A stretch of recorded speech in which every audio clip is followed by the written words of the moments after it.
যে জুটি তাজুদ্দিনের যে ব্যাটিং সেটা নিয়ে আসলে একটা অতৃপ্তি থাকতেই পারে, কারণ টি-20 সুলভ যে ব্যাটিংটা, তার যেই 36 বলের একটা ইনিংস, সেখানে মাত্র একটা বাউন্ডারি এসেছিল। সেই বাউন্ডারিটাতে সে তার যে ব্যাটিং সেটা নিয়ে অনেকদিন ধরেই একটা প্রশ্নচিহ্ন আছে।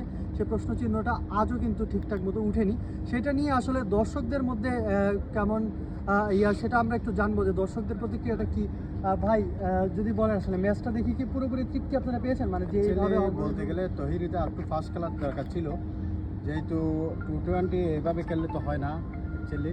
কারণ যদি এভাবে খেলে তো টি-20 হয় না।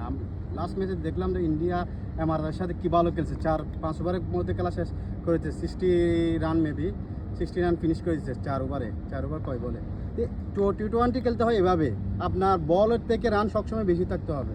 বাট এভাবে তো হয় না, কীভাবে হবে এভাবে? মিক্স অন্য অন্য দল দেখি যে টি-20 300 রান করে ফেলে 20 ওভারে, বাট বাংলাদেশের কোনো প্লেয়ার দেখি না অ্যাটাকিং খেলতে।